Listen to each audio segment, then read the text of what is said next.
Hey, Vsauce, HaVoC here. Replays in Clash Royale are not a video of a match, but instead it's a simulation of everything you just did. Every card, every building is exactly where it's supposed to be.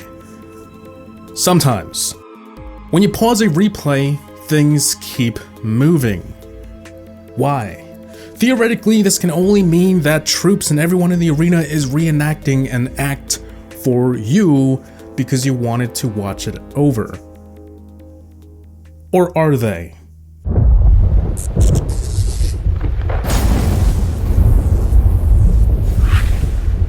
What's going on, guys? HaVoC here now, back with a video, and today we're going to be talking about 10 more game concepts that make no sense. Yup, that series where we take the game way too serious for no reason and laugh at comments like this. Without further ado though, feel free to comment your own ideas down below, and let's get right into it.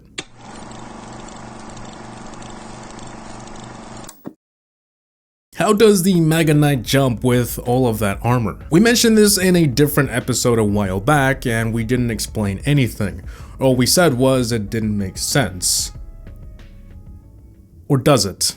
Let's dig a little deeper. According to my research, an average complete suit of plate armor made from well-tempered steel would weigh around 15 to 25 kilograms. That's about 33 to 55 pounds. You are still able to run and jump though due to the weight being evenly distributed. Everything seems okay except the Mega Knight has two massive spiked balls in his hand. You know, the ones you see on these. The question is, how much does that weigh? Of course, we can't be 100% accurate since we don't know the exact materials used or if the ball is hollow or not. But based on the average, ever since these were invented, they've always really been iron. Assuming the Mega Knight is about 6 feet tall, just for reference, the ball seems to have a diameter of 1 to 2 feet. Let's try 1 foot though, just to be a little generous. Finding the volume of the sphere is not all that complicated. In fact, it's just plug and play with the equation. To find out how much this ball weighs though, we need to know the density of iron in inches. Once you have that, multiply it by the volume of the ball and you get the mass of the ball. 256 pounds. That's incredibly heavy. And don't forget he has 2 of them. That would add up to 513 pounds that he has to carry every time he jumps. Now, there's really no one who can jump with that amount of weight. You can lift it, but not jump. And thanks to my wife for helping me crunch these numbers and conclude with all of these equations, we can finally say that this one doesn't make any sense.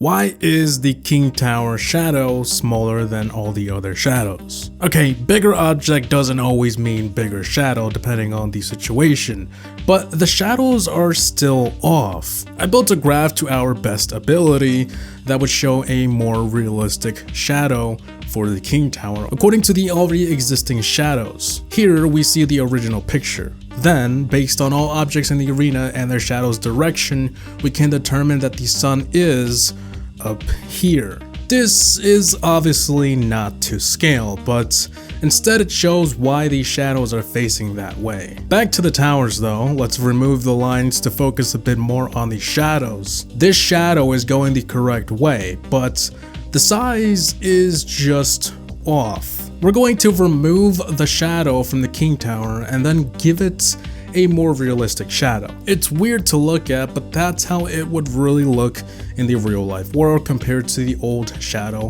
which is not properly positioned or scaled. Obviously, we can't get a 100% accurate shadow because we're missing some information that we need. Like, what is the exact height of the towers? And even if I did know the exact or approximate height of the towers, what degree is the sun at when casting the shadow of the towers? If I had the 2 exact numbers, then I would take the sun's degree, then I would need to change the sun's degree to percent tangent. This equation right here on the top is what you would need to find that out. Then after that, you would plug in the tower height with the sun's tangent and you would get the shadow length. This is what you would need to find all of the shadows in Clash Royale, including the princess, and even troops. Unfortunately, we can't use this equation to our advantage because we don't have the exact tower heights or the sun's degree. But for now, this is the most accurate we can give you with the information we have.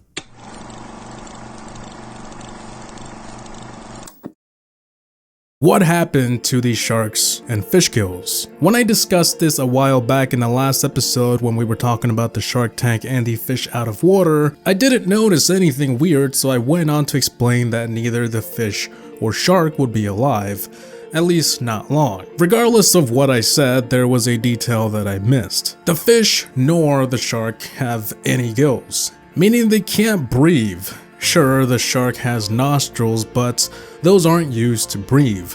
Sharks' nostrils are located on the underside of the snout, and unlike human nostrils, are used solely for smelling and not for breathing. They are lined with specialized cells that comprise the olfactory epithelium. As far as the fish goes, he doesn't have any nostrils or gills, meaning there's no way the fish or shark should be alive right now.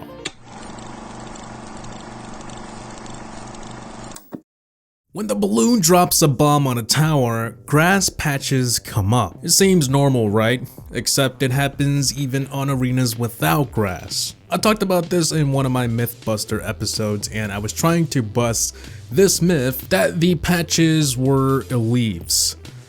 That was busted. They are in fact grass patches. Back to the concept that makes no sense though. Why are grass patches coming out of the ground in arenas like this and that and others? Sure, we can argue that maybe there's grass under the construction of the arena, but in some cases that just doesn't sound right.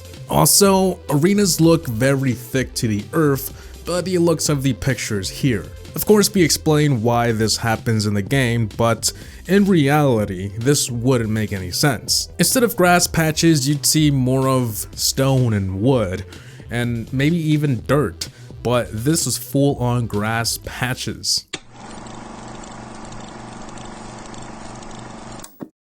Dragons. Why are they still alive? Whether you believe in dragons or not, they've been extinct for ages. Sure, it may seem foolish to mention this when there's literally cards that don't even make any sense or wouldn't be possible, but I got this comment that said one more thing that doesn't make sense. Dragons are mythical. I don't want to touch the subject if they're real or not because everyone believes something different. But in Clash Royale there seems to be a theme going on and the dragon doesn't fit in that age. If dragons were real and alive, we wouldn't have electricity, no arena, no humans. It would be way too far behind our time. So in the event of a dragon being in an arena fighting is more of a fictional thing.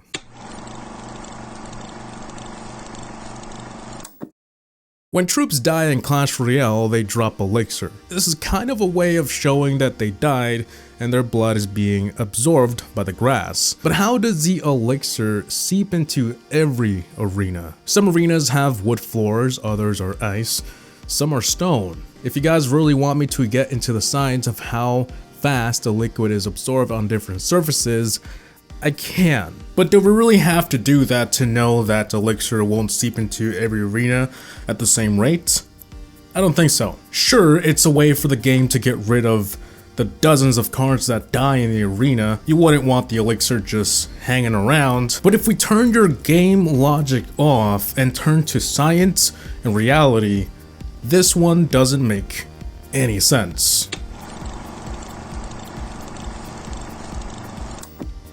You know what else doesn't make sense though? The goblin cage. I got this comment on my last episode. Why does the goblin in the goblin cage attack the enemy when you imprison him and the enemy freed him? He's right. In the announcement commercial for the goblin cage, he was locked away in a cell, but then he had a secret escape tunnel he had been working on.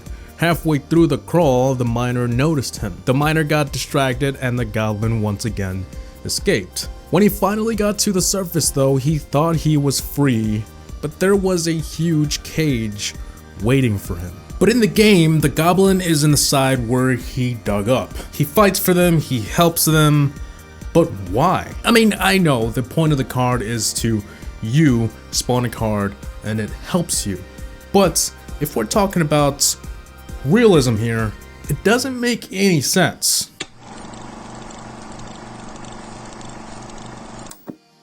How is the fisherman pulling everyone, regardless of their weight, at the same speed? It doesn't take a scientist to know that the heavier something is, the harder it's going to be to pull. I mean, he pulls everything at the same speed, from skeletons to barbarians to golems. Now I know what you're going to say. How do you know he's not just using more strength and pulling them at ease? Boom, same speed as before, you can't even notice it. Well, you're correct. That could be a possible explanation. But the chances that he just apparently has a ton of muscle and pulls these things like it's no big deal is pretty low. You gotta keep in mind that he can really pull anything besides, of course, towers. If they weren't on the ground like a physical tower, then really no one can pull it. This one is going to be short, and I'm not going to explain it much because there's not much explaining to do here. It's kind of one of those things that I've always thought about and I've always wanted to ask because it doesn't make sense, or at least for me. How are troops balanced? When they are nerfed, do they just casually hurt themselves and now they have less HP and they can't attack as hard as they used to? When they get buffed, do they just suddenly increase their health without any physical changes? Like when you upgrade a card in the game or when it gets buffed, nothing changes unless it's a star level. So what's going on here? Why are they just suddenly getting better or worse? But we can't tell. I'm gonna leave this to you guys because you guys probably have a lot better explanations than me. Of course, we can't explain this one with science, so I'm not going to try. We're gonna go old school style like episode 1 and 2 and just say that this one doesn't make any sense.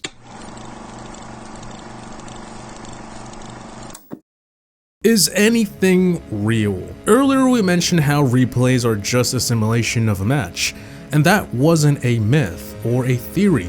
It's a fact. Replays are not videos. Clash Royale reruns your match before your eyes because this enables them to only save the information they need rather than having to save an entire video of a match. But you know what doesn't make sense? When you pause a replay, things keep moving, and sometimes shields dropped are not where they were in the original match.